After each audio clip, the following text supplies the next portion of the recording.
നമസ്കാരം. സാമൂഹ്യ സുരക്ഷാ ക്ഷേമ പെൻഷൻ വിതരണവുമായി ബന്ധപ്പെട്ടുകൊണ്ടുള്ള വളരെ സുപ്രധാനമായ ഒരു വാർത്ത അറിയിപ്പാണ് ഇന്നത്തെ വീഡിയോയിൽ ഞാൻ നിങ്ങളുമായി പങ്കുവെക്കുവാൻ വന്ന എല്ലാ ആളുകളും ദയവായി വീഡിയോ പൂർണ്ണമായും അവസാനം വരെ കാണുക. അതുപോലെ തന്നെ ആദ്യമായി വീഡിയോ വന്നവരാണെങ്കിൽ ചാനൽ സബ്സ്ക്രൈബ് ചെയ്യുന്ന കാര്യം ഒന്ന് പരിഗണിക്കുക. നേരെ നമുക്ക് വീഡിയോ കൊണ്ട് കാര്യങ്ങൾ മനസ്സിലാക്കാം.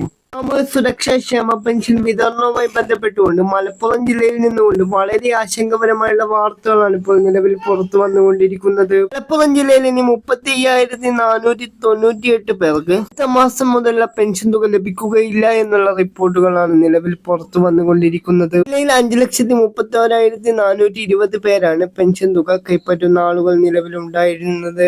4,97,408 പേർ 2024 ക്ഷേമ പെൻഷൻ മാസ്റ്ററിംഗ് പൂർത്തിയാക്കിയിരിക്കുന്നത്. ബാക്കിയുള്ള ആളുകൾക്ക് പെൻഷൻ തുകക്ക് അർഹത ഉണ്ടായിരിക്കുകയില്ല എന്നുള്ള കാര്യം മനസ്സിലാക്കുക. ജൂലൈ മാസം വരെയായിരുന്നു നമ്മുടെ സംസ്ഥാന സർക്കാർ പെൻഷൻ മാസ്റ്ററിംഗിന് വേണ്ടി സമയപരിധി അനുവദിച്ച് നൽകിയിട്ടുണ്ടായിരുന്നത്. ഇതിൽ പേർ പെൻഷൻ മാസ്റ്ററിംഗ് ചെയ്യുവാൻ ബാക്കിയുള്ളതോടുകൂടി നമ്മുടെ സംസ്ഥാന സർക്കാർ സെപ്റ്റംബർ മാസം വരെ പെൻഷൻ മാസ്റ്ററിംഗ് നീട്ടി നൽകുകയായിരുന്നു ചെയ്തിട്ടുണ്ടായിരുന്നത്. എന്നാൽ പെൻഷൻ മാസ്റ്ററിംഗ് അവസാനിച്ച ഈ ഒരു സാഹചര്യത്തിൽ 36,000 മുകളിലുള്ള പെൻഷൻ ഗുണഭോക്താക്കൾ മാസ്റ്ററിംഗ് ചെയ്യുവാൻ വേണ്ടി ആ ഒരു ജില്ലയിൽ ബാക്കിയുണ്ട്.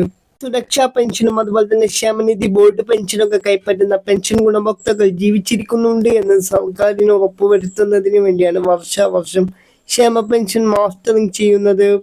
പരിധിക്കകം മാസ്റ്ററിംഗ് ചെയ്ത ആളുകൾക്കായിരിക്കും ഇനി സംസ്ഥാന സർക്കാർ പെൻഷൻ തുക വിതരണം ചെയ്യുമ്പോൾ ലഭിക്കുകയുള്ളൂ എന്നുള്ള കാര്യം മനസ്സിലാക്കുക.